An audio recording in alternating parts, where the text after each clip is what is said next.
बड़े घर की सास। नेहा की सास रीटा एक बड़े घर की लड़की थी, लेकिन किसी कारण से शादी नेहा के ससुर से हो जाती है। लेकिन सास का वो बड़े घर के ताने वाला सिलसिला नहीं रुकता। अरे एक मेरा मायका था, राशन इतने बड़े बड़े कंटेनर में भरे रहते थे कि सीढ़ी लगाकर राशन निकालना पड़ता था। और यहाँ पर माँ जी, तब घर भी तो बड़े होते थे ना। अब इतने बड़े बड़े स्टोर करने वाले कंटेनर हम रखेंगे भी कहाँ? अरे बेटा, तेरी सास जमींदार की बेटी थी। हम लोगों का शहर में अच्छा काम चलता था। इसकी माँ अपनी बेटी को किसी तरह शहर में ब्याहना चाहती थी कि आने वाली जनरेशन पढ़ी लिखी निकले, तो ये मेरे पल्ले पड़ गई। अरे बस करो जी, काम अच्छा चलता था या फिर झूठ बोला? अरे दिल्ली का मकान देखकर मेरे पापा फिसल गए, लेकिन क्या पता था कि उस मकान के भी 10 हिस्से होने थे। अच्छा चलिए ये सब छोड़िए, मैं खाना लगा देती हूँ। वो क्या है ना, मुझे मुन्ना को भी पढ़ाना है। सभी खाना खा लेते हैं। बहू अपने कमरे में बच्ची को पढ़ाने बैठ जाती है, लेकिन कान में सास की धीरे धीरे आवाज आ ही रही होती है। क्या हो गया माँ? ऐसे कान लगाकर क्या सुनने की कोशिश कर रही हो? अरे कुछ नहीं, तू जरा पढ़ने में ध्यान दे, मैं अभी आती हूँ। नेहा दरवाजे में कान लगा लेती है कि आखिर सास बोल क्या रही है। अरे मेरी शादी में तो हाथी और घोड़े से स्वागत किया गया था आप लोगों का। याद है कितने शाही अंदाज में चांदी के बर्तनों में खाना परोसा गया था। बहू लोगों के मायके वालों ने तो पत्तल में पूठी सब्जी खिलाकर चलता कर दिया। तभी वहां नेहा का पति आ जाता है। माँ कैसी बात कर रही हो? उन लोगों ने सही फैसला किया। जो पैसा शादी में फिजूल खर्ची में लगना था, उससे हम लोगों को ये बड़ा फ्लैट बुक करवा कर दिया, वरना पड़ी रहती तो मुझसे एक कमरे के मकान में। और तो और नेहा ने भी माँ कहाँ कोई शौक रखा है शादी के बाद से, देखो ना।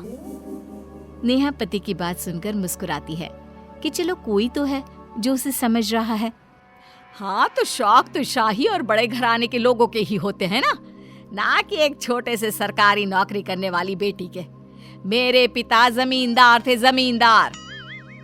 सभी सास को सुनते हैं, कर भी क्या सकते हैं। कैसे समझाते हैं कि ना तो अब कोई जमींदार रहा ना जमींदारी। अब तो बस मेहनत करो, पैसे कमाओ और 2 वक्त की रोटी सुकून से खाओ। पति कमरे में आता है जहां नेहा बच्चे को पढ़ाने बैठी होती है। अरे यार नेहा, दादी आने वाली हैं। मैं तो नीचे माँ को बताना ही भूल गया। क्यों, क्या हो गया? पापा भी होंगे ना, नीचे जाओ और अब बता दो। अरे यार मैं थक गया हूँ, आते ही माँ की चिक चिक भूल ही गया। जाओ तुम ही बता दो। नेहा सास ससुर के पास जाती है और कहती है, पिताजी वो दादी आ रही हैं, ये कह रहे थे। अरे वाह, माँ को आए बहुत दिन हो गया है। पिछली बार तो क्या हुआ था पिताजी पिछली बार? अरे हुआ क्या था, मैं बड़े घर की हूँ ना, ये बात उनसे सहन नहीं होती। अरे जलती है मुझसे, जलन के मारे आती जाती भी नहीं, जेठ जी के घर ही रहती है ज्यादातर। उम्मीद बहुत होती है ना लोगों को। अरे चुप हो जाओ, ऐसा कुछ नहीं है बहू, माँ को तो बस 2 रोटी वक्त पर चाहिए और कुछ नहीं। अगले दिन दादी सास आ जाती है और बहू के सर पर पल्ला चढ़ जाता है। ये पल्ला ना रख मेरी सास से, जब मैंने नहीं किया तो तू क्यों कर रही है? माँ जी, वो आपकी भी सास है तो इज्जत तो रखनी पड़ेगी ना। अरे बहू, पोते का मुंह तो दिखा, बहुत किस्मत वाली हूँ मैं। किस्मत वाला तो मुन्ना है माँ जी। वैसे वो आता ही होगा, स्कूल गया है। मैं तब तक आपका खाना लगा देती हूँ। हाँ लगा दे इनका खाना। वहाँ तो जेठानी जी पूछती तक नहीं है।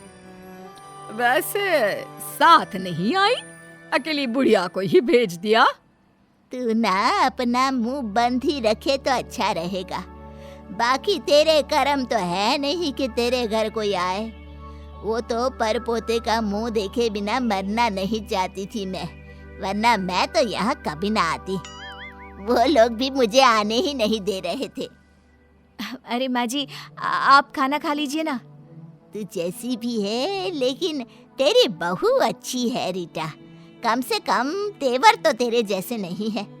हमें तो परेशान किया, लेकिन इस बच्ची को परेशान ना करना। हाँ ये तो अच्छी लगेगी ही।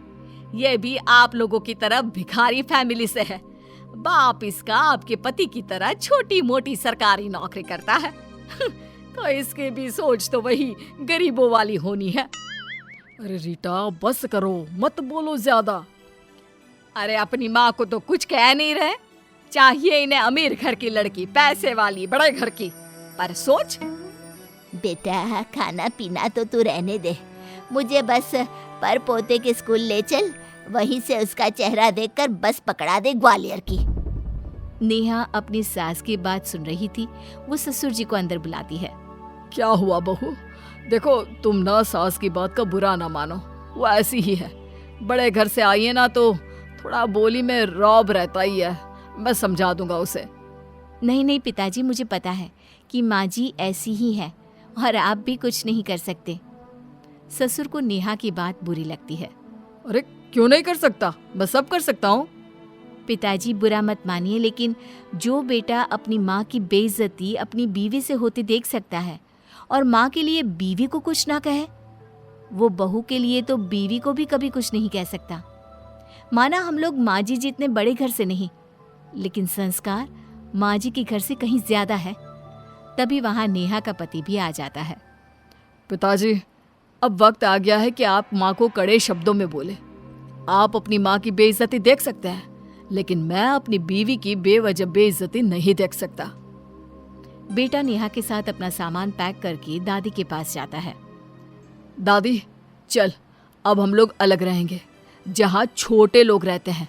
बड़े घर के लोगों के साथ रहने की हम लोगों की औकात नहीं है ना। अरे नहीं नहीं बेटा, कहाँ जा रहा है तू? मैं कैसे रहूँगा बेटे, बहू और पोते के बिना? और बेटा तेरी कमाई से ही तो घर चलता है। अरे अरे ये क्या हो रहा है? कहाँ जा रहे हो तुम लोग? चुप कर, तुम्हारे कारण ही मैंने बहुत कुछ झेला है। मेरी माँ की बेइज्जती, बेटा बहू घर छोड़ने को मजबूर हो गए हैं। मेरा पोता जिसकी शक्ल देखकर मेरा दिन शुरू होता है, वो भी आज जा रहा है। तो मैं क्या करूँगा यहाँ रहकर? चलो मैं भी चलता हूँ। अरे तुम सब क्यों जाओगे? इस रीटा को भेज दो ना अपने घर वापस। बड़े घर की है ना, जमींदार, जाए वहीं करे जमींदारी।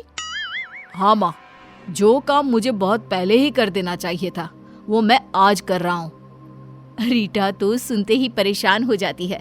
मैं कहीं नहीं जाने वाली। क्यों?